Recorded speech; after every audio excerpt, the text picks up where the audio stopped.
Welcome back. You're watching Commodity Champions. The interim budget will be presented in less than 48 hours. Just as every Indian industry, the commodity markets are also keeping a keen watch. They want the government to abolish the Commodities Transaction Tax, which has hurt low-margin trade. They also want market to be open to NRIs, and other suggestions including relisting of 7 banned agri commodities, which are rice, chana, and also unification of commodities under a single regulator are some of the wish lists that the industry seems to have put out. In a similar manner, the gold sector, the industry is seeking a reduction in import duty from 15% to 10%, and there have been some suggestions up to 5% as well. It also wants a special benefit of 0.5% duty for importing through India International Bullion Exchange. The sector hopes the government will permit monthly installments on gold purchase and remove capital tax on jewellery sales. To talk more about this in detail, I am now joined by Mr. Surendra Mehta. He's Secretary, India Bullion and Jewellers Association. Mr. Mehta, hi, good to have you. I know it has been a long-standing demand or an ask about an import duty cut that has impacted the Indian industry. I mean, do you think the time is ripe for that to happen? And would you think that the interim budget could actually address that? Well, Manisha, if you look at the current account deficit, we are far better than what the earlier it was. So it means government has excess foreign reserve, and I think that would be the right thing to cut the import duty, because last year they increased the import duty by 5% suddenly in the month of July. So we feel that this 5% should be reduced back and the import duty should be cut down to 10%. And as it is affecting the business. The imports are down. So government is already losing revenue in terms of import duty receipt. So I think it would be reasonable for us to demand the import duty cut. And we hope that government accepts our demand. The other thing really has been about the India International Bullion Exchange. I mean, this is something that was addressed in budget, and we've seen a lot of work now being done into this one. What kind of support and what kind of move can this one have within the sector? See, we want transparency in the business, and we as an industry do not want any unreasonable or a level playing field which is not right.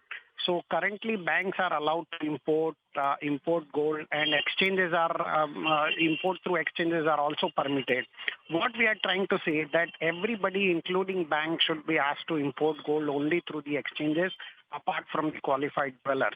This would bring more transparency in the entire ecosystem of the gold.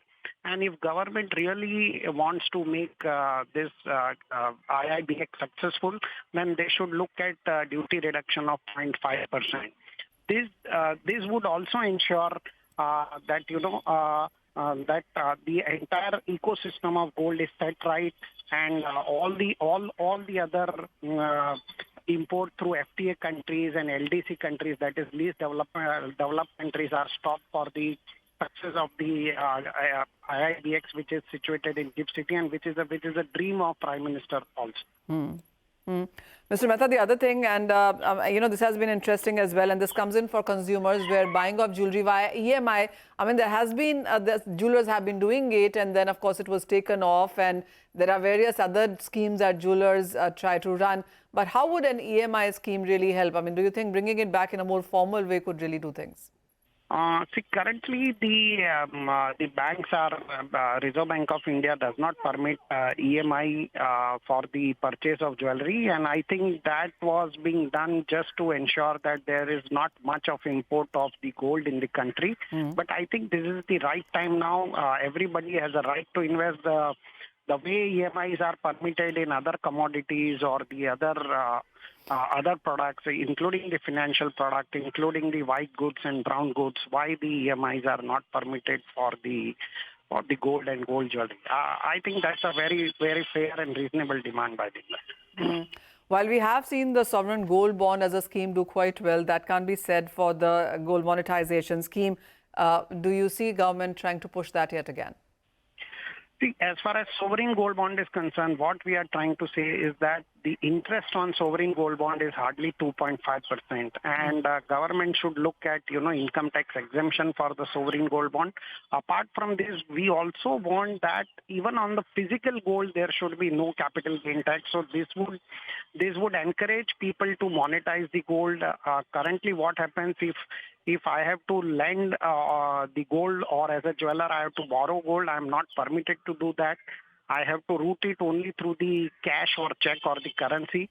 So once the gold lending borrowing in gold is allowed, or lending borrowing in sovereign gold bonds, such things are allowed, and capital gain exemptions are given for physical gold, I think that would give boost to the gold monetization scheme also. Mr. Mehta, you being a CA, and I know how you guys think it's all about GST, and there is something that every sector wants, whether it's about integrated GST. How do you look at this one when seen in from the light of jewelry as a sector?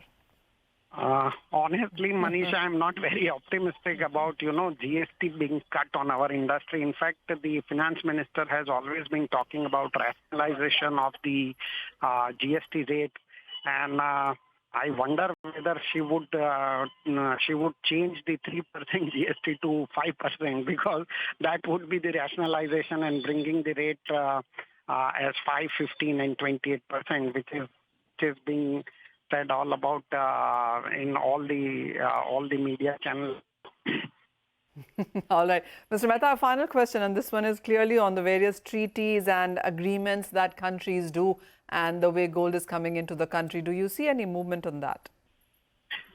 We personally feel that the treaties, the SEPA treaty is an excellent treaty that should continue, but there are treaties with least developed countries. There are treaty like foreign trade agreements where gold is allowed to be imported either at 1% or 0%.